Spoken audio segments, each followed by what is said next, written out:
Eu queria chamar aqui a pastora Aline e a pastora Estela. Agora eu queria deixar esse momento aqui para as pastoras pudessem se apresentar. Fique à vontade, pastora Aline. Boa noite. Gostaria de desejar a paz do Senhor a todos e me apresentar nessa noite. Bom, como você percebeu e foi apresentada, eu sou advogada e faço parte da Igreja do Evangelho Quadrangular em Vilar dos Teles. Hoje estou pastora auxiliar nesta igreja e também sou professora do Seminário Teológico da Nova Vida. Minha formação teológica vem de uma maneira confessional. Eu estudei no Seminário Teológico Batista da Pavuna e a minha formação em graduação em teologia foi feita na Faculdade das Assembleias de Deus. E aí, hoje, estou graduando em pedagogia e pós-graduando em educação especial e tecnologias assistivas pela Universidade Rural. Entre alguns outros cursos que eu não falaria aqui, porque senão você ia ficar pensando como é que ela consegue estudar tanto. Mas eu gosto muito de estudar e sou grata por poder estar aqui mais uma vez, mais um ano. E creio que essa será uma noite, com certeza, de muito crescimento para todos nós. Muito obrigada. Pastora Estela. A paz do Senhor, queridos, boa noite. Tudo bem? Espero que sim. Eu sou a pastora Estela Garcia, pastora da Igreja Metodista em Cidade de Deus, lugar bem conhecido de vocês, né? Está sempre na televisão. E estou com a minha filha, hoje me acompanhando, meu esposo está trabalhando. Sou pastora há 19 anos, atualmente também estou estudando, fazendo a faculdade de psicologia, para ajudar a melhorar nosso condicionamento, né, na área pastoral, no aconselhamento pastoral, porque a gente tem visto a necessidade de ter no nosso meio pessoas que tenham esse conhecimento para ajudar na saúde mental das ovelhas, do corpo pastoral também. Então, Deus tem nos dado essa oportunidade. E é a primeira vez que eu estou aqui, conheço já a Sandra, que é uma das organizadoras, é uma das professoras também. Conheço bastante tempo e, através dela, foi feito o convite e, com prazer, a gente aceitou de estar aqui com vocês e espero que seja bênção. Muito obrigado pelo carinho e muito obrigado pela receptividade, né? Que tem sido, até agora, maravilhoso. Deus abençoe. Amém. Você pode aplaudir mais uma vez as pastoras? Bom, nós vamos começar esse podcast falando nesse primeiro bloco especificamente sobre a reforma. Acho que todos que estão aqui já ouviram falar sobre a reforma. Como a pastora Estela comentava conosco lá dentro, as pessoas às vezes lembram mais do dia do Halloween do que do dia da reforma, não é verdade? Mas existe uma data muito especial, que é o dia 31, que é o dia da reforma protestante, né? Que desencadeou muitas coisas e nós somos frutos de muitas coisas que aconteceram, né? Não somente no dia da reforma, que foi feita a reforma, mas em tudo que foi feito de lá para cá, tudo que tem acontecido, tá? Depois da reforma. E também, assim, é bom nós lembrarmos que, quando nós falamos de reforma, geralmente nós lembramos automaticamente de Martinho Lutero, né? Quando todos nós falamos de reforma, nós lembramos de Martinho Lutero, que foi um marco ali. Mas nós sabemos que, para acontecer o ato de Martinho Lutero, houve outras pessoas que entregaram até a própria vida para que isso acontecesse. E, na história, eles são chamados de pré-reformadores, né? São aqueles que iniciaram, são aqueles que, quando acho que ninguém estava pensando, eles já estavam sendo incomodados pela palavra para começar um movimento. Eu creio que esses pré-reformadores, eles não sabiam nem como começar isso, né? Mas eles começaram algumas coisas que influenciaram outras pessoas, né? Eu queria que as pastoras falassem sobre os pré-reformadores, né? Aí pode começar com a pastora Aline, aí, falando sobre pré-reformadores, explicando um pouco sobre essa questão também. Bom, nessa noite eu vou falar sobre o John Wycliffe, que é um dos pré-reformadores e que tem uma função muito importante para o seu tempo.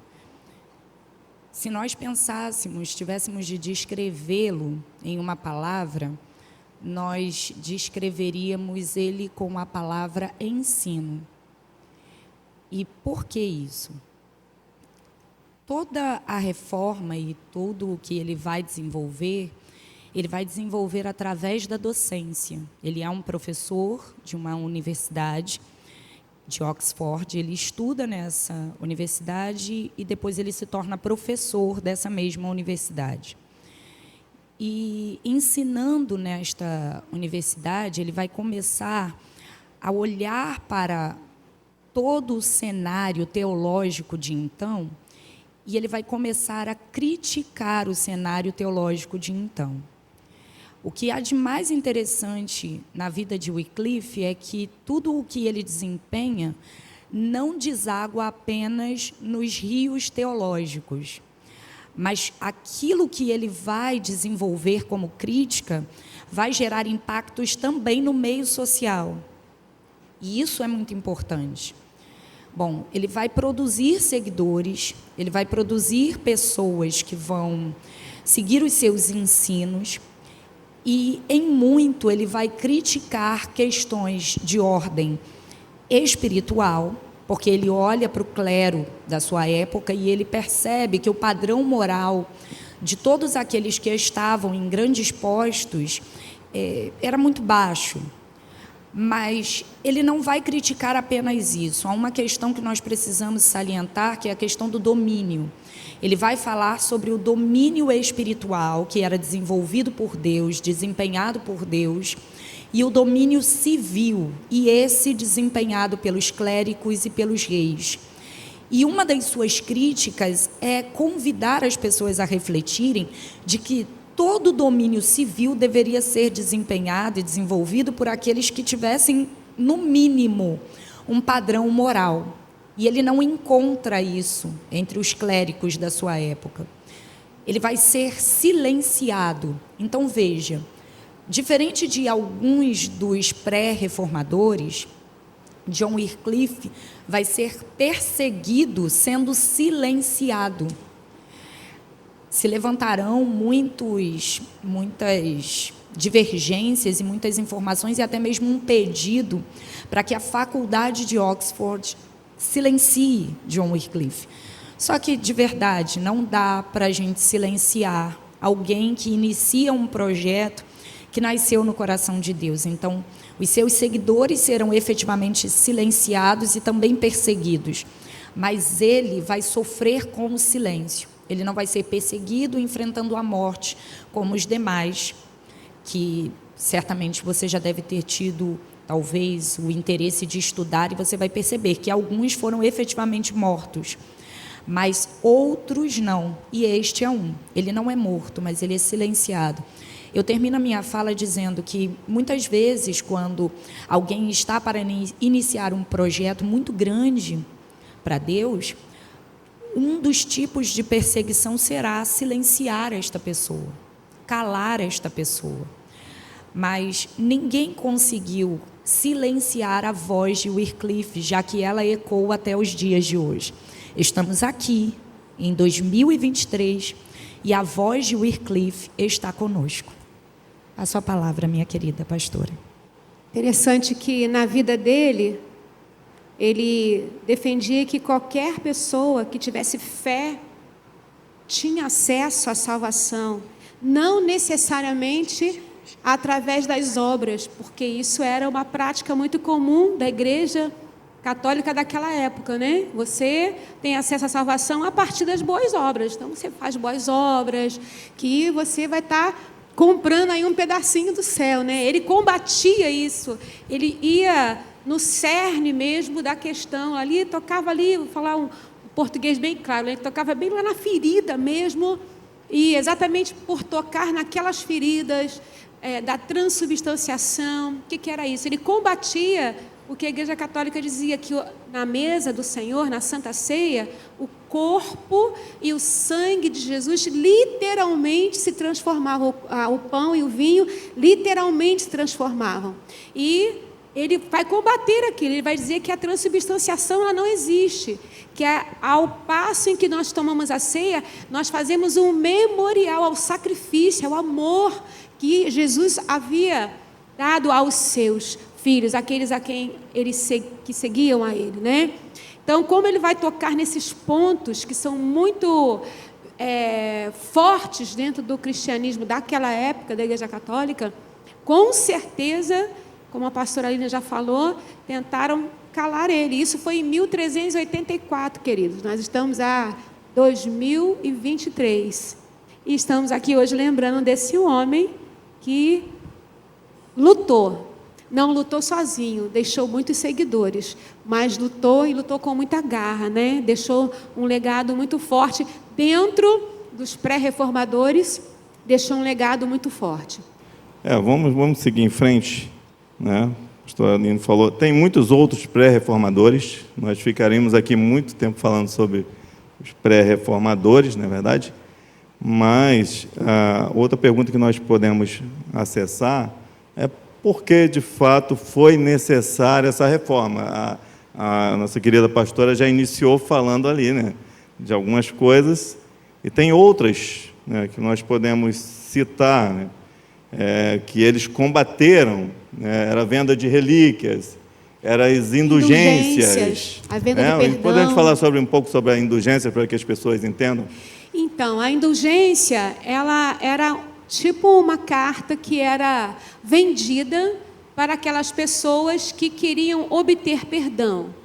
Então, o perdão dos seus pecados não tinha nada a ver com fé, com o sacrifício de Jesus, mas tinha a ver com dinheiro, com aquilo que você podia pagar. Naquela época tinha um ditado popular, que eu achei isso muito interessante, que o tilintar de uma moeda dentro da caixinha da oferta fazia com que uma alma saísse do purgatório, né? Isso era um dos adágios populares daquela época. Então, quando a pessoa ela cometia o pecado, ela ia lá, buscava o padre, buscava lá o pároco da sua região e pagava para receber a indulgência, que era uma carta de perdão. Então, queridos, só quem tinha acesso a isso era quem tinha dinheiro. Eram os ricos, eram os aristocratas da época. O camponês, o agricultor, ele não tinha dinheiro para isso. Então, ele já automaticamente se sentia excluído de Deus. Ele mesmo entendia dessa forma. Então, quando John Wycliffe e também Jerônimo de Savonarola, também John Hus, que a gente vai falar um pouquinho dele, eles vão combater isso ferozmente. Hoje, a gente tem uma liberdade, né, pastor? Que eu fico, quando eu leio esse material, quando meus olhos vão lá para trás e veem essa história, eu fico pensando na tristeza daquelas pessoas que talvez quisessem tanto estar assistindo a uma missa, participar da mesa do Senhor, né, da Santa Ceia, que lhes era proibido também, tá? Eles só podiam comer o pão e não podiam tomar o cálice. Isso era algo do sacerdote exclusivamente. Então, a venda de indulgências, ela tinha esse papel que excluía o pobre definitivamente, já condenando ele ao inferno. É uma questão sobre a venda das indulgências que é importante também salientar, é essa questão de afastamento. Nós todos aqui conhecemos e sabemos que o Senhor ele não faz acepção de pessoas e que o perdão ele vem pelo sacrifício de Jesus. Todos nós temos esse conhecimento. Só que, infelizmente, nesse período, o perdão ele era vendido e considerava-se também as classes sociais. Porque quando nós pensamos na venda de perdão, e muito bem a pastora Estela falou, aos pobres isso não era concedido, porque eram pessoas que não possuíam tanto dinheiro, mas havia também, entre os de famílias mais abastadas, aqueles que poderiam comprar o perdão por determinado tempo, 5 anos, 7 anos, 10 anos, mas aqueles que possuíam uma uma condição financeira melhor, poderiam pagar pelo perdão de uma vida inteira. Então, eu gostaria de, nessa noite, levar você a essa reflexão. Você pagava um valor, recebia uma carta, e recebendo esta carta, você já tinha todos os seus pecados futuramente cometidos perdoados. O que isso acabava gerando na sociedade de então, certamente? Um afrouxamento do padrão moral, porque se eu já tenho perdão por todos os pecados e eu posso pecar livremente, por que eu, se faço parte de uma classe social elevada, vou procurar me apresentar de maneira correta, distinta, diante do povo? Então, isso acaba por gerar uma divisão ainda maior entre a sociedade, onde aqueles que possuem muito dinheiro recebiam uma liberdade maior para pecar, e com isso poderiam estar próximos de Deus, já que tinham o perdão de seus pecados, e aqueles que eram mais pobres não possuíam a possibilidade de ir até Deus, comprar o perdão de seus pecados, e com isso a sociedade estava sempre dividida. Quando nós olhamos, irmãos, para essa sociedade, fica parecendo que apenas nos bancos das universidades havia um inconformismo com a sociedade de então, mas quando você para estudar a respeito, você vai ver que todo o cenário estava sendo preparado para a reforma. O cenário intelectual que mudou muito com a Renascença e fez com que as pessoas parassem de ter tão somente a voz do clérigo como a voz correta, mas agora todos possuíam o direito de estudar, possuíam a iluminação das ciências, e com isso poderiam refletir. Veja, antes aquilo que era dito estava como verdade, mas agora, após esse período da Renascença, tudo que acontece vai passar pelo crivo da reflexão. Então, até mesmo aqueles que eram mais pobres, eles refletiam no eco das vozes que saíam das universidades, como a voz de Wycliffe, a voz de John Hus, a voz de Savonarola, vozes que ecoavam nas ruas. É por isso que nós precisamos, sempre quando pensamos na reforma protestante, tentar entender esse contexto e aplicá-lo para os dias atuais. Porque hoje a sociedade de então também está inconformada com determinados comportamentos, mas nós temos a possibilidade de, olhando para as Sagradas Escrituras, esse é o legado da reforma. Hoje nós temos as Sagradas Escrituras nas mãos e podemos refletir a partir da própria voz de Deus, que ecoa até nós, até os dias atuais. Amém. Amém. Assim, outra pessoa que foi muito tocada por isso tudo foi John Hus, né, que ela acabou de citar, né? Assim, a senhora pode citar alguma coisa sobre John Hus? Falar um pouco sobre ele? John Hus, ele vem um pouco depois, né, de Wycliffe, e ele vem de uma família pobre. E ele olha justamente nessa contramão, né? Ele olha para aquela riqueza que o clero tinha e ele pensa, vou entrar para o clero também, vou arrumar um dinheiro. A ideia que ele tem, porque ele vem de uma família pobre, ele não tinha o pai já tinha falecido, mas ele se torna um aluno muito esforçado, aplicado, e ele começa a estudar, e ele se torna reitor lá na faculdade, que ele estuda em Prada, porque ele é da Tcheca, né? Atual Tchecoslováquia, acho que o nome é esse, e ele começa a ser visto, e ele, por estar naquele ambiente, por crescer naquele ambiente, ele acaba também tendo experiências com Deus naquele ambiente, com a Escritura, com a palavra. E ele começa, então, aí ele é ordenado, se torna pastor de uma igreja em Prada, começa a pregar, e durante 10 anos ele prega em uma única igreja ali o seu sermão, realmente combatendo também tudo aquilo que ele havia aprendido antes. Ele vai tocar nas mesmas feridas, mas agora com uma vertente maior no social, porque já está ali a revolta dos camponeses, já está acontecendo algumas situações ali no entorno da sociedade que faz com que ele se preocupe com o social também. Se preocupe não somente de levar a palavra de Deus, mas com o ser humano completo.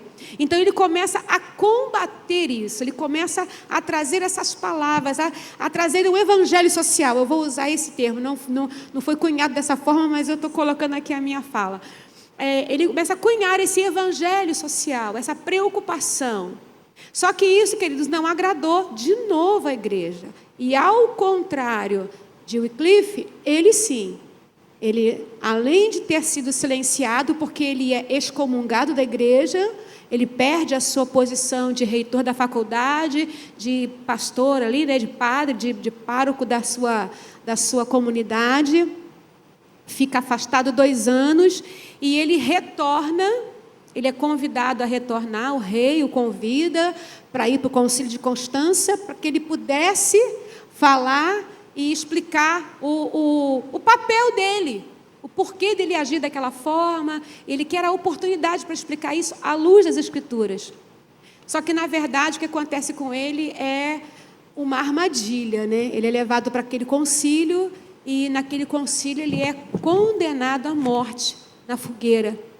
E ele morre queimado. E a história vai dizer, eu vi algumas gravuras, que retiram a roupa clerical dele, a roupa, né, sacerdotal dele, colocam um chapéu com várias inscrições de demônios, né, chamando ele de herege, e colocam ele para ser queimado na fogueira. E enquanto ele está sendo queimado, ele está cantando louvores a Deus.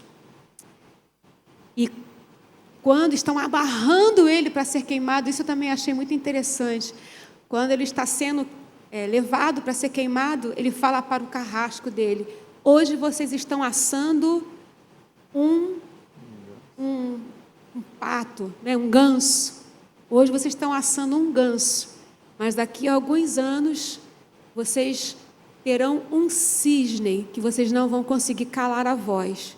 E ele estava se referindo a Martim Lutero, que 100 anos depois, exatamente, está entrando no cenário. Então, aquele homem que tinha, eu fiquei pensando sobre isso e queria falar isso para você também. Aquele homem, ele tinha toda a posição social que ele almejava ter, pastor. Ele tinha conseguido chegar no seu auge. Ele era reconhecido pela inteligência, pela capacidade, por tudo aquilo. Mas aquilo tudo, como o apóstolo Paulo, para ele se tornou nada, em função da grande verdade do evangelho que entrou dentro do coração dele. E em nome desse evangelho, ele perdeu tudo o que ele achava lá atrás que ele poderia ganhar. Quantas pessoas hoje pensam também que a igreja é um trampolim para se conseguir alguma coisa? E a reforma protestante nos leva a pensar isso. Pense um pouquinho também, vamos refletir juntos sobre isso, porque evangelho nunca foi e nunca será um trampolim para ideias pessoais. Sempre foi, sempre será assim, o Senhor. A gente falando sobre isso, e comentando sobre esses pré-reformadores, não sei se o povo consegue entender isso, mas as pessoas começaram a se libertar quando tiveram acesso à palavra. Foi através da palavra. Começaram a traduzir, né? Quando começaram a traduzir a Bíblia. A igreja ela não dava acesso à palavra ao povo. Não, era em latim. O povo não tinha acesso à palavra. Então, aquele que podia estudar e podia entender o latim, começaram a ter acesso à palavra genuína de Deus. E começaram a confrontar realmente. Então, nós podemos trazer também isso para nossas vidas. É a palavra que pode nos libertar. É a palavra que pode mudar assim, a nossa caminhada. Né? Todos podem achar que está no caminho certo, mas se a palavra falar não está, é a palavra que vai te guiar. E dentro disso tudo, que a gente está falando, havia as indulgências, algo que incomodava muito essas pessoas que estavam tendo acesso à palavra, também era a venda de relíquias, né? Sim. São coisas que eram colocadas como relíquias.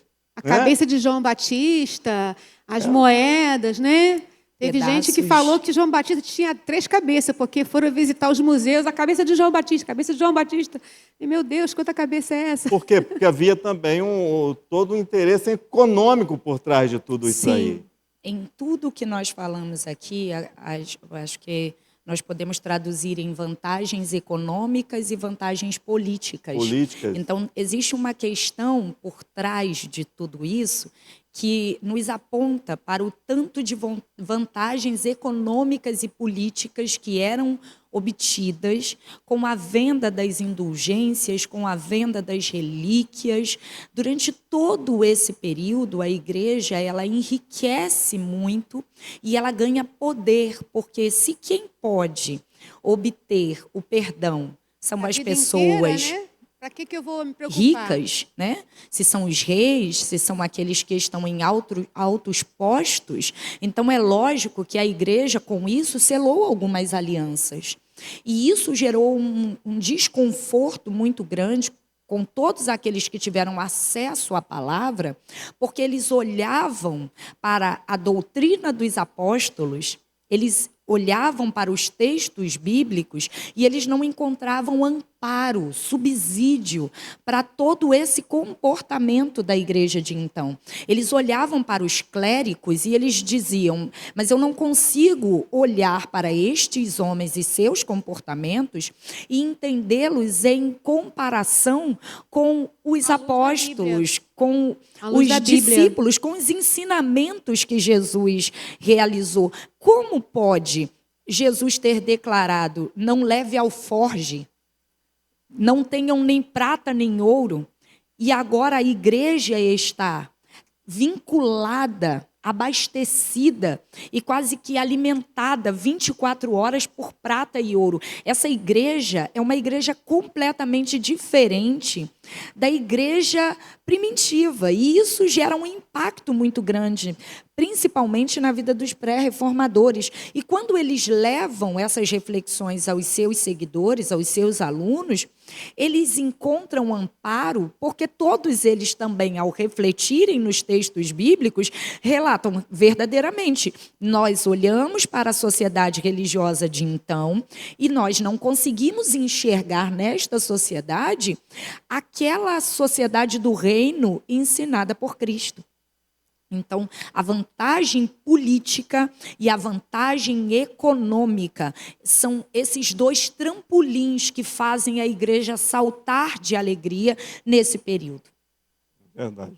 Além disso, havia uma corrupção generalizada no credo, né? Muito grande.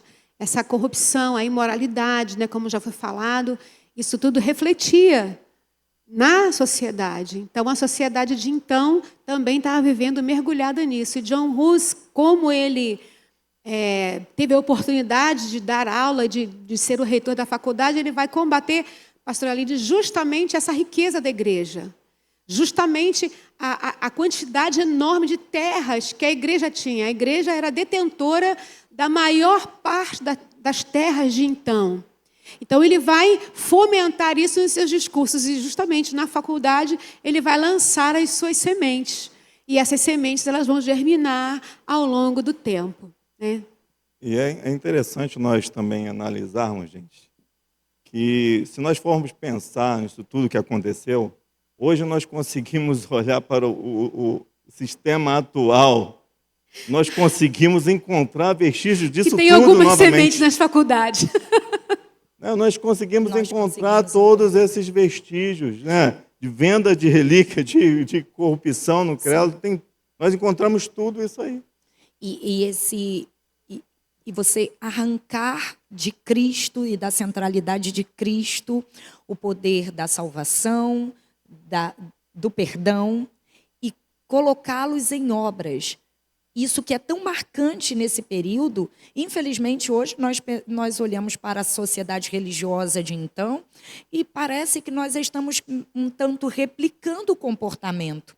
Porque, infelizmente, hoje, a igreja, e todos os anos, nós ouvimos essa frase, você já deve ter ouvido essa frase. Será que a igreja precisa de uma nova reforma?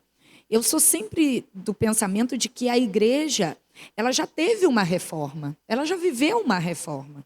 E se nós olharmos para tudo que foi produzido no período da Reforma Protestante e apenas aplicarmos o que estes homens entenderam como fundamento, que é o ensino da palavra, a centralidade de Cristo, se aplicarmos isso, a igreja viveria saudável. A igreja daquele período possuía, e nós estamos aqui falando abertamente sobre isso, diversos pontos de enfermidade que foram tratados tanto pelos pré-reformadores quanto por Lutero. Mas veja, arrancando a enfermidade, a igreja se tornou saudável. Da mesma forma, pensaríamos hoje, quais são os pontos de enfermidade que hoje a igreja como um todo possuem? Tratando tais pontos de enfermidade com as Sagradas Escrituras, a centralidade de Cristo, a supremacia de Cristo, a suficiência de Cristo, a igreja pode viver saudável, tão saudável quanto a igreja que encontramos depois da Reforma. Sim, então nós vamos iniciar agora o nosso segundo bloco com esse tema, a importância da reforma na atualidade, abordando as 5 solas. Qual é essa importância dessa reforma para nossas vidas? Abordando as 5 solas. E nós sabemos lá que Martinho Lutero, ele falou sobre essas 5 solas, que era somente pela fé, somente as Escrituras, somente a graça, somente Deus, somente Jesus. Então nós vamos começar falando sobre a importância dessa reforma na nossa atualidade, abordando essa primeira sola, que é quando ele falou assim, somente pela fé. E a pergunta que eu deixo assim, para todos nós aí, para os palestrantes, é o que levou, de fato, Martinho Lutero a ter essa consciência? É que alguém pode começar? A pastora Estela. Então, eu acredito que seja até algo que eu já comentei aqui, foi quando ele realmente teve o encontro com o Deus da Escritura, né? Quando ele realmente não negociou ali, se Deus me livrar de morrer agora, eu vou servir Ele para sempre. Mas à medida que ele foi lendo a Bíblia, a palavra do Senhor foi penetrando no coração dele e essa fé foi gerada. Então, o que levou Lutero a ter essa consciência foi exatamente esse encontro real que ele teve. Tirou ele daquele estágio ali de inércia e colocou ele de verdade diante do Criador. Acredito que seja por aí. Alguém mais? Bom, eu gostaria de pontuar a questão do encontro com a justiça. É exatamente isso que a pastora Estela falou. Lutero vai ter um encontro com a graciosa justiça de Deus. Lutero vai ter esse encontro com essa justiça que é imputada. E aí está, eu acho que a grande chave hermenêutica e o que faz essa virada de chave na vida de Lutero, que estava sempre tanto em conflito, é olhar para essa justiça que vem de Cristo e que não necessita vir dele. Então, encontrar-se com a justiça que vem da graça faz com que ele pense, realmente, é somente a fé. O que vai me fazer trilhar um caminho de paz é a fé. E essa fé me conduz à justiça que vem de Deus e não de mim. Posso passar? Boa noite. Como foi dito aqui, Romanos 1,17, foi aquilo que balizou, onde Martinho Lutero ele teve esse encontro através desse texto. E lá em Romanos 5,1, como a pastora aqui falou, a questão de justiça, fala, Romanos 5,1 diz, sendo, pois, justificado pela fé, temos paz com Deus, por intermédio do nosso Senhor Jesus Cristo. Então, como foi dito aqui antes, pela pastora Aline, pela outra pastora, Martinho Lutero, ele buscava, devido a esse sacrilégio, ele buscava essa paz, essa justificação. E ele encontrou justamente através da fé. E ele, em Romanos, né, é muito bem específico, né? Ele fala sobre isso, né? E é interessante que todas as vezes que nós citamos de Martim Lutero, ele sempre está citando textos bíblicos do apóstolo Paulo. Outro também que buscou, né, essa balização pela fé, né, pela palavra, pelas escrituras. E Paulo também, um perseguidor, perseguiu os cristãos, e quando ele teve um encontro muito parecido como Martim Lutero teve um encontro com Deus, ele entende que somente pela fé ele seria justificado, né, pelo todo o mal que ele tinha causado à igreja. Boa noite a todos. Complementando essa questão da fé, a consciência que as ações não salvam. E, como a gente já ouviu, todo o conflito, eu acredito que ele começou a pensar muito sobre isso, sobre o que acontecia anteriormente, sobre a venda das indulgências, levou a mente dele a ser afetada, que as ações não salvam, só a fé. Verdade. E quais os impactos, então, dessa certeza nós podemos trazer para os nossos dias de hoje? Qual o impacto da certeza que pela fé nós podemos trazer para os nossos dias de hoje? Pode pensar nisso aí. Bom, eu acredito que um dos maiores impactos que isso vai gerar na nossa vida é quando a gente se depara com situações, para nós, conflitantes, mas temos uma convicção, temos a fé no Senhor, que vai nos socorrer naquele momento, que vai nos ajudar naquele momento, que vai ser o suporte necessário naquele momento. Essa fé que faz toda a diferença. Fazendo um adendozinho, né? Como eu já falei aqui, eu sou estudante de psicologia e a neurociência ela tem avançado muito. E uma das coisas que a neurociência já explica, inclusive com imagens, né? Porque fazem as imagens cerebrais, quando a pessoa faz uma oração, é ativado neurônios na sua mente. E esses neurônios, eles têm o poder de regeneração. Então, uma pessoa que tem fé, se ela passa por uma enfermidade, ela vai orar. E enquanto ela está orando, ela está ajudando no processo dela de cura. E isso é um impacto tremendo na nossa vida pessoal, na nossa vida física. E isso, com certeza, vai reverberar em outras esferas e até em outras pessoas que estiverem perto de nós. Então, com certeza, a fé para as nossas vidas, nos dias atuais, faz toda a diferença. Assim, eu posso até acrescentar outra pergunta que tem a ver também com isso. Como a igreja tem se comportado diante dessa questão de fé? Bom, a igreja é chamada a depender de Deus e das obras de Deus. Toda vez que a igreja se distancia deste ponto, só a fé, ela vai passar a caminhar dependendo de si e não das obras de Deus e do próprio Deus. Quando nós falamos da igreja hoje como um todo, nós podemos apontar diversos segmentos e diversos pontos onde diríamos, de alguma maneira, a igreja tem se afastado dessa ideia de somente a fé. E em que sentido eu falo isso? Eu falo no sentido da própria dependência. A igreja, por exemplo, para que tenham agregados, pensemos na igreja primitiva, o que fazia a igreja receber em um dia, em uma pregação, 3.000 almas? A dependência de Deus. E a fé que aqueles apóstolos possuíam de que o próprio Deus acrescentaria àquela igreja quantas almas ele desejasse. Então, todo o crescimento, todo o amadurecimento, todo o desenvolvimento da igreja depende da própria fé.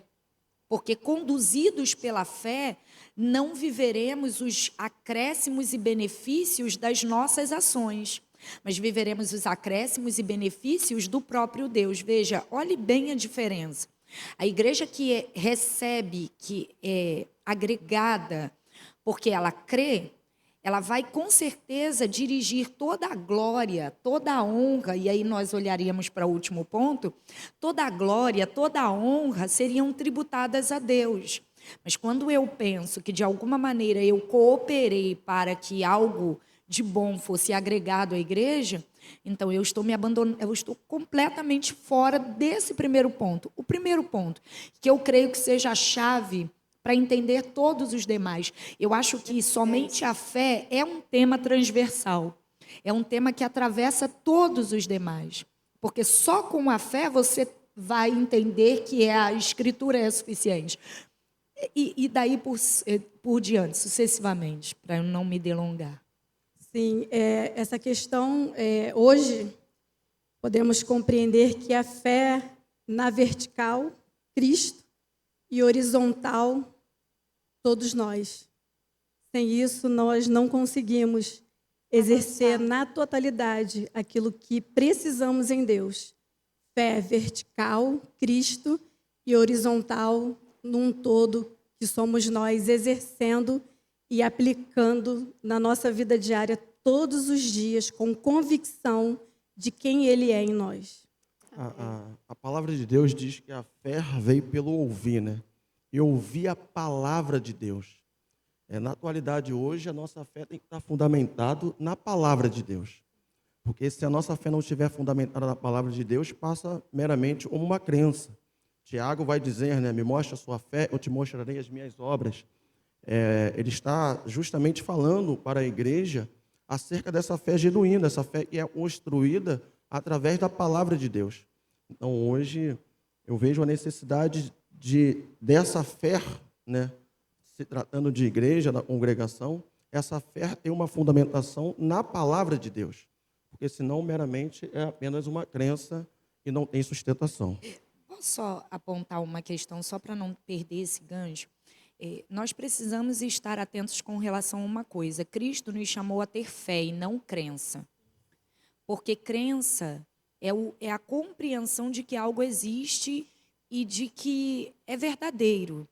Então, todos aqui cremos que Cristo salva, que Cristo cura, que Ele liberta, todos cremos. Mas Cristo nos convidou a ter fé. E o que é a fé? É entender que é verdadeiro, é acreditar, mas é confiar. Então, sem a confiança de que Cristo pode curar, libertar, transformar alguém que está dentro da nossa casa, a única coisa que estamos manifestando é apenas crença e não fé. E a segunda questão que o meu irmão falou aqui, que é muito importante, é o desenvolvimento dessa capacidade de ter esse comportamento de ouvinte. Porque o comportamento de ouvinte é a capacidade de ser conduzido pela voz do outro.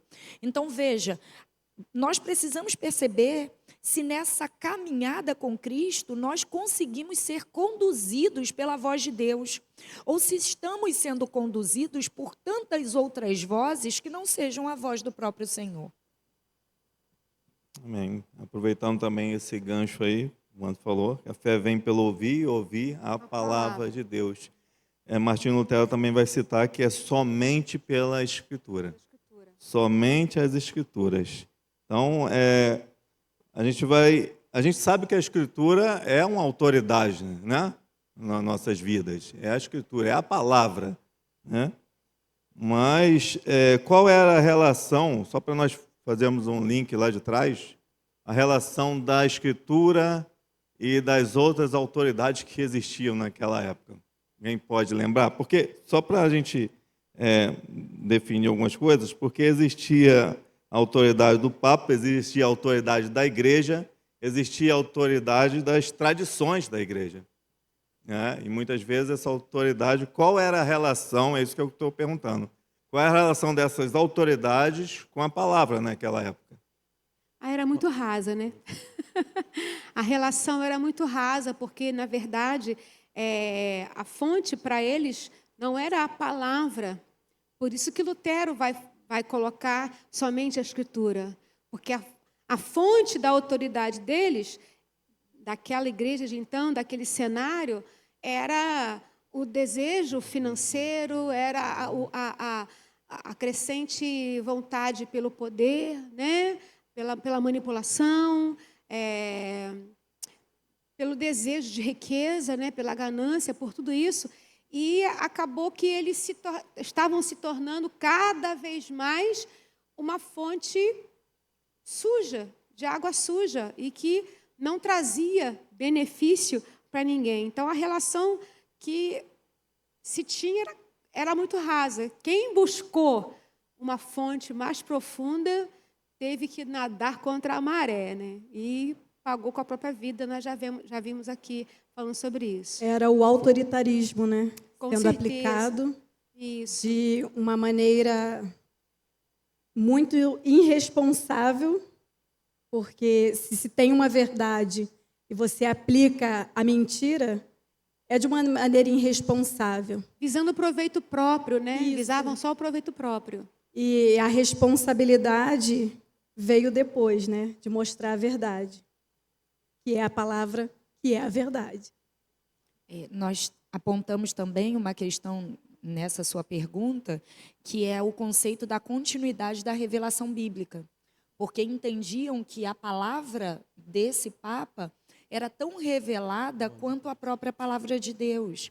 Os documentos apresentados pela igreja, eles possuíam um peso de revelação semelhante ao peso de revelação das Sagradas Escrituras.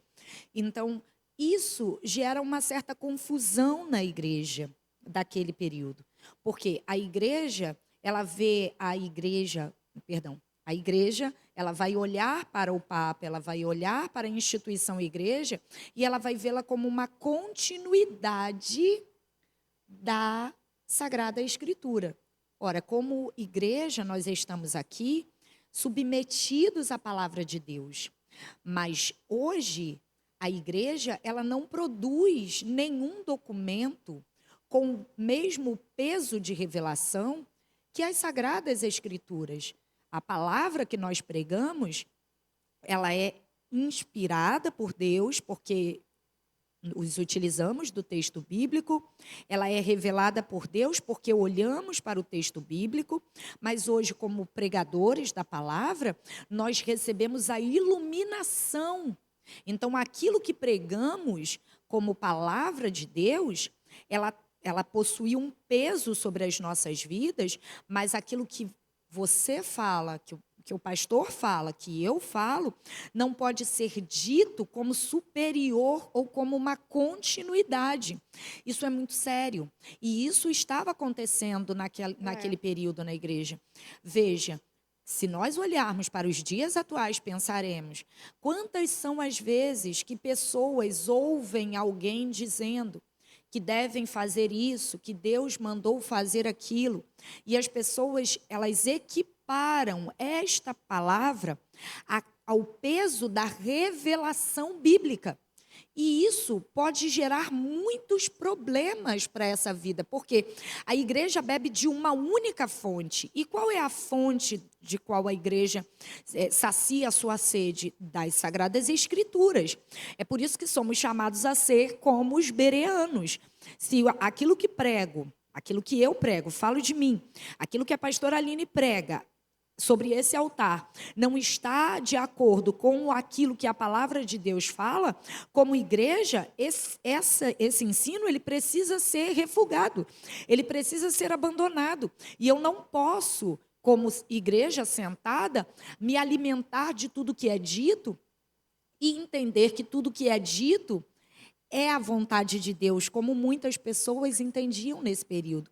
Então, essa ideia da continuidade da revelação é uma questão muito importante e, veja, é uma questão extremamente atual, quando nós pensamos nessas muitas vozes que ouvimos e que nos conduzem nos dias atuais.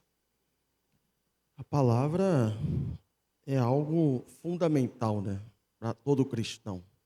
A gente olha na Bíblia e o próprio Cristo, ele diz, né, a Bíblia diz, eu sou o verbo, né, eu sou a palavra, né. Deus, ele se coloca como a própria palavra. Os alunos da Escola Filos escutam muito eu falando sobre isso, sobre a importância da palavra, sobre a importância de carregar, examinar as Escrituras. Lá em Oséias, capítulo 4, versículo 6, a gente costuma dizer, né, uma frase solta, né, o meu povo perece por falta de conhecimento. Mas se você for examinar aquilo que Deus está falando para Oséias, ele está justamente criticando a atitude daqueles que era o responsável para transmitir a palavra de Deus. Então, Deus está dizendo para Oséias transmitir para aquele povo, e ele ia rejeitar o sacerdócio, né? Ia rejeitar os sacerdotes, porque estava abrindo mão da santa palavra. Paulo é um também, lá em Gálatas, pelo primeiro, ele vai falar para a igreja de Gálatas, né? Ele está tão maravilhado, não maravilhado positivamente, mas maravilhado porque tão depressa a igreja perdeu o verdadeiro evangelho. E ele vai trazer uma fala, assim, uma das mais impactantes e das mais... eu vejo o apóstolo Paulo como amante da palavra, né? Porque ele vai dizer o seguinte: ainda que o anjo do Senhor venha pregar um outro evangelho que não seja o de Cristo, seja anátema, né? Então, ele coloca um anjo do próprio Deus. Ele poderia muito bem ali falar ainda que um profeta, ainda que um homem natural. Não, mas ele coloca a palavra de Deus, ele tem um zelo pela palavra de Deus, olhando para o anjo, né? Ele faz uma conotação, o próprio anjo do Senhor, e se viesse trazer uma outra palavra, seria maldito. Então, Paulo ali está sempre refutando a igreja, né, um compromisso com a palavra de Deus. Amém. Só dando continuidade aqui, as outras solas que ele abordou, que nós unificamos aqui, que podem ser faladas separadamente, nós só juntamos aqui para nós debatermos num todo aqui, seria somente Cristo. Ele vai dar aquela, nenhum outro, somente Cristo, né? Somente a graça e somente a glória de Deus, né? Qual a importância, nós podemos conversar hoje, da centralidade de Cristo na igreja, né? Qual é essa importância de nós termos Cristo como centro da igreja? Como a gente falou aqui dos pré-reformadores e dos reformadores, um salto de 100 anos aconteceu de 1400 a 1500, quando aconteceu mesmo a reforma. E dentro desse século, muita coisa aconteceu no mundo. A peste negra ou a peste bubônica, que matou 2/3 da Europa, e guerras e fome, e isso tudo atravessa e vai, esse cenário caótico, ele atravessa esses 100 anos, e Lutero vai estar diante disso. E quando ele fala da fé, quando ele fala da Escritura, e quando ele fala da centralidade de Jesus, a centralidade de Cristo, porque nesses 100 anos parece que não aconteceu nada, mas na verdade aconteceu.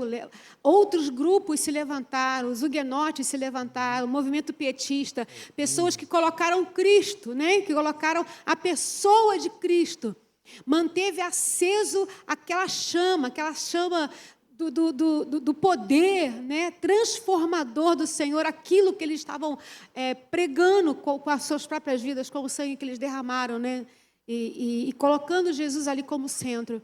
Então, a gente traz isso para nós. A gente traz isso para nós nos dias atuais, no cenário caótico que a gente vive. Tem guerra? Tem. Tem derramamento de sangue? Tem. Tem justiça social? Tem. Tem pestes? Tem. Né?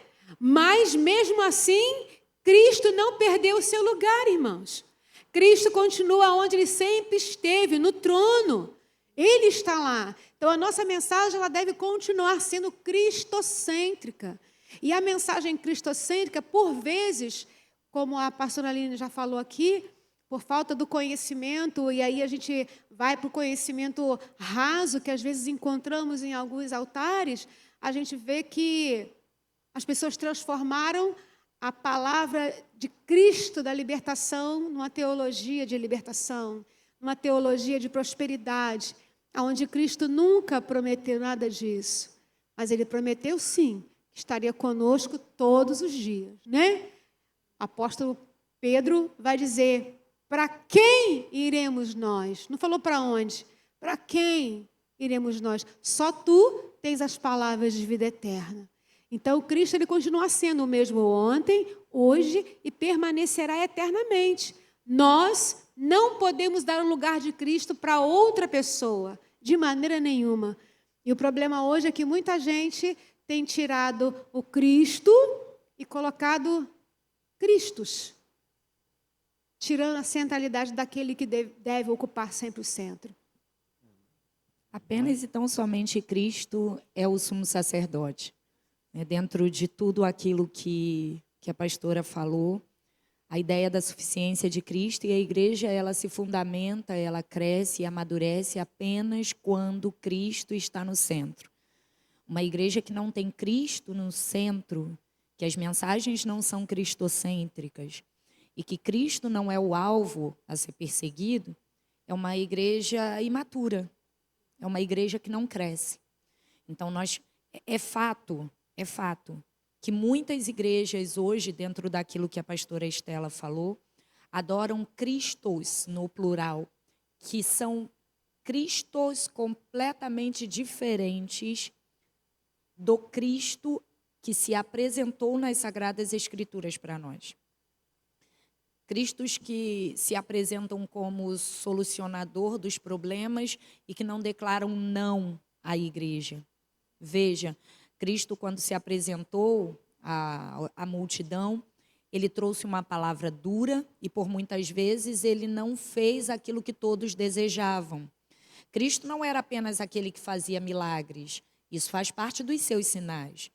Mas ele também trazia mensagens de cunho de amadurecimento para a igreja, para os seus seguidores de então. E os apóstolos, em suas doutrinas, de igual forma, trazem ensinamentos que geram crescimento e amadurecimento na igreja. O nosso Cristo é o Cristo que também diz não. Não é o Cristo que diz sim em todo tempo.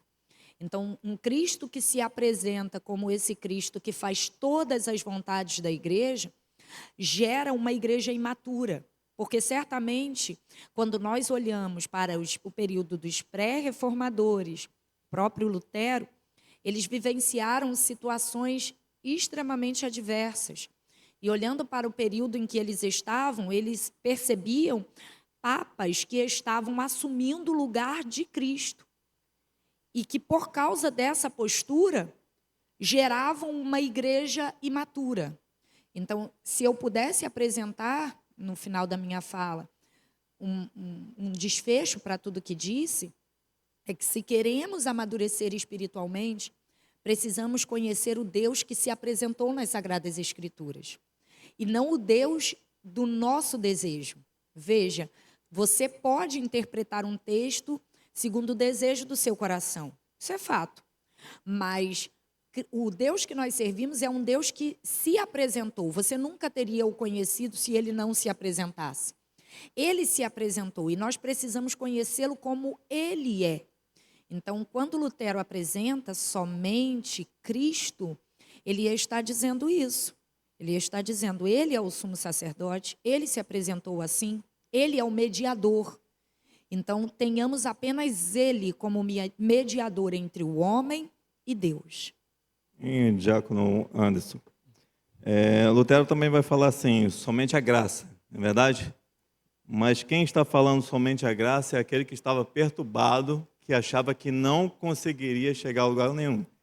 Diz, né, nas histórias que ele se flagelava.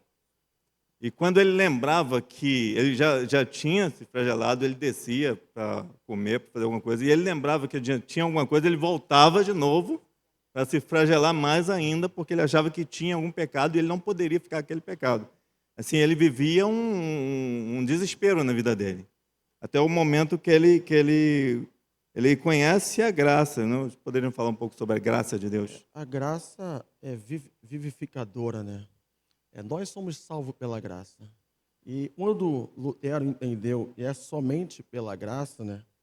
Entendeu que a graça é favor imerecido, é algo que nós precisamos todos os dias entender que não é pelas nossas obras, não é, como foi falado aqui pela pastora Estela, pela pastora Aline, não é por nosso cargo eclesiástico, não é pelo que nós fazemos, mas Cristo nos alcançou pela graça. É essa graça que nós precisamos entender. Eu, particularmente, procuro perguntei à turma de certa vez e falei, quem está salvo aqui? E eu tive a surpresa que muitos, eu disse assim, se Jesus viesse hoje, quem estaria salvo? E eu observei que poucos alunos levantaram a mão, né? Porque, às vezes, muitas pessoas não se sentem salvas. Por quê? Porque olha para dentro de si, vê as suas iniquidades, vê os seus pecados e acredita que, para ser salvo, ele precisa fazer alguma coisa. E Cristo já fez tudo por nós. Quando se falamos da salvação, Cristo já fez tudo aquilo que precisava. Então, é somente pela graça. Então, nós precisamos entender que Cristo morreu na cruz e, através dessa cruz, derramou graça sobre as nossas vidas. E, através da cruz, nós temos o direito à salvação. Amém. Então, só basta hoje a gente aceitar, né? Uma certa vez eu ouvi um teólogo dizendo que a única forma de você não ser salvo é você rejeitando a graça, né? Então, que você não possa rejeitar essa graça. A graça está disponível, a graça foi de graça, mas não custou a preço de sangue de Cristo, mas que nós possamos sempre receber essa graça de Cristo Jesus. Sim. E essa graça exige de nós a responsabilidade. Nos dias de hoje, nós temos esse grande desafio de compreender que Cristo ele é o fundamento, né? E ele é o dono e que traz a edificação para o corpo na totalidade de todas as coisas, né? Sem ele, nada podemos fazer. Essa graça, ela nos cobre numa medida plena e pela plenitude do seu Espírito. Toda vez que a buscamos, conseguimos alcançar essa redenção, que é o arrependimento. Né, de que quando nos arrependemos de todo o nosso coração, a gente consegue encontrar o amor, o favor do Senhor sobre as nossas vidas. Né, e 1 Timóteo 2,5 diz que, pois existe um só Deus, uma só pessoa que une Deus com os seres humanos, o ser humano Cristo Jesus. E é através disso que essa graça nos é revelada, na plenitude de todas as coisas. Está em nós. Amém. Amém. Outra sola que vai querer falar alguma coisa? A graça ela não é autorização para pecar. É importante ressaltar isso, porque ainda há pessoas que acham assim, estamos vivendo na graça. Estamos na graça, como se na graça vale tudo. E é completamente ao contrário, porque eu estou na graça, é que eu tenho que verdadeiramente me apropriar dela, desse favor imerecido, algo que me alcançou. E se eu mergulhei nessa graça, o meu comportamento é diferente, a minha visão de mundo vai ser diferente, o meu olhar vai ser diferente, eu não vou ter prazer naquilo que a palavra do Senhor condena, o que vai fazer mal para o meu corpo, que agora é templo do Espírito Santo, ele abriga a graça, né? Então, a graça ela jamais vai ser autorização para pecar. Pelo contrário, ela vai abrir os teus olhos para te alertar. A luzinha amarela vai piscar ali para te mostrar. Não vai por aí, esse não é o caminho. A graça vai te fazer trilhar o caminho da santidade, essa é a verdade. Amém, querido? Você concorda comigo? A graça vai te levar a um caminho de santidade. Então, quando eu abraço a Cristo, eu abraço a graça que foi oferecida a mim. O problema é que a graça é oferecida ao mundo, mas poucos abraçam a graça, porque a graça vai exigir responsabilidade, como a irmã falou. E aí, como eu não quero ter responsabilidade, né? Aí eu vou dizer o seguinte, eu estou na graça, como se não houvesse amanhã, né? Ou de estoque, como se não houvesse amanhã, mas não é assim. A graça ela vai te dar um norte, um caminho a seguir, e é um caminho que prisma pela santidade. Para encerrar também, o Martinho Lutero vai declarar somente a glória de Deus. Aleluia. A glória era dada a muitos, a glória era feita para muitos, mas ele vai chegar à conclusão que somente a glória de Deus, né?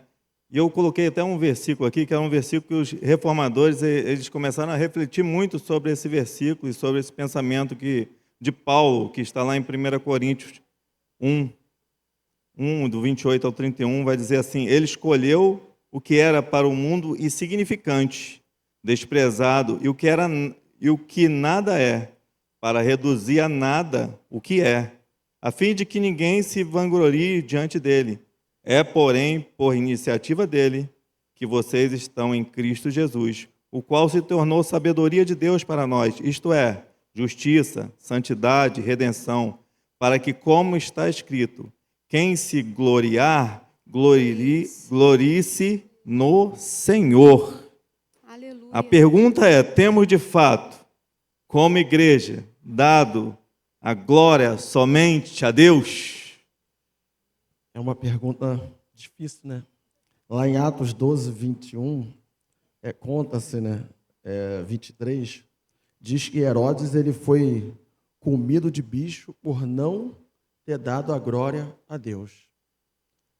A igreja, na minha percepção, é interessante falar sobre isso, porque não sei se eu sou o único, mas eu até disse isso na sala de aula, eu já, por alguns momentos, por um momento específico, né?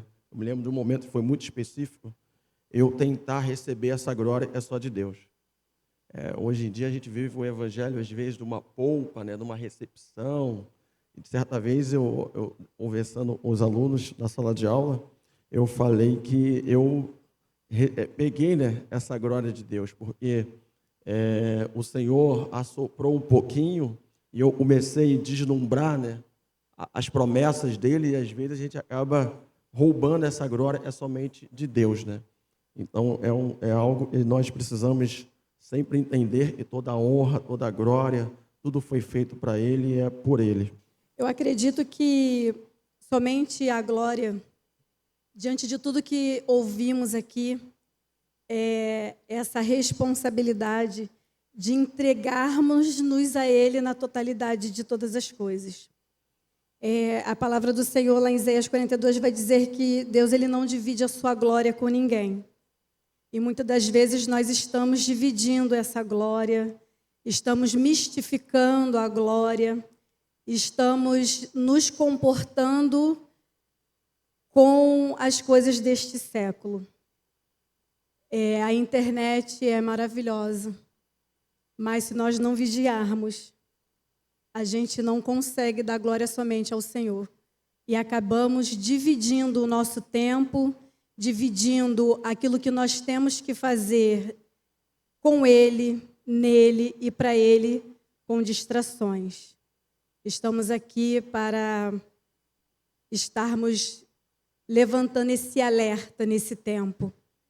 E precisamos ter essa consciência que a nossa vida é dele, tudo é para ele, tudo é para a glória do nome dele. Amém. É essa consciência que nós temos que ter e sairmos daqui nesta noite. Não é só uma vez ao ano no podcast, mas é todos os dias nos olharmos diante do espelho e falar: eu quero ser reformado, eu quero ser transformado por essa glória, eu quero viver a palavra do Senhor com eficácia, com evidência e ser o testemunho de Cristo por onde eu passar. Autoavaliação e autoexame tem que ser constante na nossa vida, né? O querido sábio Salomão, ele vai dizer: filho, de tudo que se deve guardar, guarda o seu coração, porque dele procedem todas as saídas da vida. Então, do nosso coração vai proceder a vaidade, vai proceder o orgulho, vai proceder a soberba, a arrogância, o triunfalismo. E isso tudo vai disputar com a glória de Deus. Mas somos nós que temos que fazer esse autoexame. Eu não posso fazer esse exame na vida de pastora Aline, ela não pode fazer isso na minha vida, eu não posso fazer na vida do pastor, o pastor não pode fazer na minha, eu não posso fazer na sua vida, você precisa fazer na sua, assim como eu preciso fazer na minha. E isso não pode deixar de acontecer, como a irmã, né, já colocou. Isso é diário, queridos. Isso é diário, porque o pecado vem todo dia. Isso tudo aqui que eu citei para você são pecados que vêm. Às vezes a gente olha para falar de pecados de adultério, de fornicação, de prostituição, né? Mas esses outros são pecados também, orgulho, soberba, vaidade, vanglória, né? Quando eu busco para mim isso. E eu preciso lutar contra isso. E às vezes a gente se descuida, né? Então a gente precisa diariamente ter esse autoexame. O apóstolo Paulo, lá da igreja de Coríntia, né? Ele vai falar um pouco sobre isso. A igreja está em dissensões, né? Um buscando a glória, né? Uns dizer era de Apolo, outro dizer era de Cefas, outro dizer era de Paulo, né? E Paulo vai se levantar ali e ele determina, ó, um plantou, outro regou, mas quem dá o crescimento é o Senhor. Ele pega naquele momento ali e fala, ó, a glória, toda a honra, toda a glória é dada a Deus, né? Nós só temos a missão de plantar, outro regar, mas quem dá o crescimento, quem é o autor de todas as coisas, é Deus. Então, naquele momento ali, ele resgata, né, aquilo que a igreja ali estava, naquele momento ali, dessas dissensões, buscando aquilo que não era seu. O breve catecismo vai dizer que o fim supremo e excelente do homem é glorificar a Deus e se alegrar nele. Então, uma das perguntas de toda a humanidade é: para que eu estou aqui? Essa é uma das perguntas de toda a humanidade. Todos nós nos perguntamos por que nascemos na família que nascemos, temos os pais que temos, os filhos que temos. Mas essas perguntas, vejam, são sempre direcionadas a pessoas e a coisas. Mas esse texto vai dizer que o fim do homem, o motivo pelo qual ele existe, é para glorificar a Deus e para se alegrar nele. Um ponto importante de tudo que foi dito aqui, e que eu só saliento, é que toda pessoa tem propensão para o bem e para o mal. Eu acho que a gente, no final desse podcast, é importante jogar para vocês uma bola de reflexão, porque nós estamos aqui para refletir em tudo que foi falado. E eu gostaria que você voltasse para sua casa refletindo a respeito disso. Todos nós podemos acertar e errar. Então, todos nós podemos, em algum momento, assumir um posto que não nos cabe. Veja, a nossa vida foi feita para a glória de Deus. Mas, em algum momento, nós podemos querer tomar essa glória para si. Isso pode acontecer? Pode. Mas eu não sou cristão? Sim, você é cristã. Você é cristão, só que isso pode acontecer. E isso não vai acontecer no momento em que você estiver completamente ligado a Deus e desempenhando o temor. Isso vai acontecer, às vezes, no dia do cansaço. Isso pode acontecer no dia da sua fragilidade. Isso pode acontecer no dia em que você se alegrou demais fazendo algo para o Senhor. Todos nós podemos produzir coisas que não são agradáveis a Deus. Mas eu falei uma palavra aqui que ela é extremamente importante e que talvez ela está caindo em desuso pelo tempo, que é o temor. Eu acho que se a igreja deste período de 1300, 1400, 1500 fosse uma igreja que ela vivesse em temor ao Senhor, ela iria refletir muito a respeito de seus atos. Então, o nosso Deus, ele nos chama a temê-lo. E quando nós vivemos uma vida submetida ao temor do Senhor, certamente daremos glória a Ele. Teremos a sua palavra como regra de fé e conduta, regra de fé e prática para as nossas vidas. Colocaremos Cristo no centro de todas as coisas. Entenderemos que a graça, muito mais do que um favor imerecido, é um favor dado àquele que não tinha dignidade para recebê-lo. Porque ninguém aqui era digno de receber a graça, além de não merecer. Porque a ideia da graça como um favor imerecido deixa tudo no solo do você não merece o presente. Mas não é só isso. Não é que nós não merecíamos o presente esse ano, mas talvez ano que vem a gente merecesse, porque fizemos algo de bom. Não, a graça é também um favor concedido àquele que sequer tinha dignidade para recebê-lo. Não estava no solo da dignidade. Deus, quando nos deu, Ele nos deu pela sua suprema vontade. Ele não tinha nenhum aparato nos seus filhos para que ele pudesse pensar assim, eu acho que amanhã eu derramo sobre eles a graça. Tudo em nós era caído, todas as coisas em nós, elas apontavam para o pecado cometido no Éden por Adão e sua esposa. Mas é exatamente porque ele olhou em nós e viu que não possuíamos dignidade e que sem ele sequer teríamos esta salvação da qual aproveitamos hoje. Ele declarou, eu vou concluir o plano que o Pai fez e eu vou viver isso para que todos pudessem ser novamente ligados à videira. Então, se eu posso te deixar uma palavra para reflexão, reflita a respeito disso. Talvez essa palavra está caindo em desuso, mas ela é um caminho e um caminho de muitos frutos, o temor do Senhor. Aquele que teme ao Senhor certamente vai viver uma vida e vai dar muitos frutos. Amém. Estamos finalizando agora o nosso podcast. E eu queria pedir a você que aplaudisse a vida dos cada palestrante, aplaudisse e celebrasse a Deus por esse momento. E espero, no fundo do coração, que você tenha sido incendiado pelo poder de Deus aí, por tudo que nós aprendemos hoje. Eu quero aproveitar esse momento também para agradecer as nossas pastoras, palestrantes, pastora Aline, muito obrigado por mais uma vez nos conceder a sua presença. Pastora Estela também, muito obrigado por estar aqui conosco. É um prazer imenso. Oremos. Pai, somos gratos a Ti, Espírito Santo, por essa noite extremamente proveitosa de conhecimento. Te pedimos, Espírito Santo, que tudo que foi falado neste lugar fique guardado na nossa mente, no nosso coração, que possamos ser transformados na nossa mente, que a convicção do Teu Espírito esteja plenamente sobre as nossas vidas e que todos os dias possamos compreender que o Senhor é o nosso pastor. E sem Ti, Senhor, nada nós podemos fazer.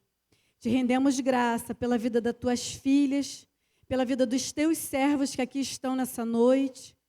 Senhor, Te louvamos e Te agradecemos por esse tempo precioso, pela Igreja Nova Vida de Caioaba, pela vida do pastor, Senhor, desta casa. Te louvamos, Espírito Santo, por essa graça derramada sobre nós nessa noite. Muito obrigado, Senhor. Amém.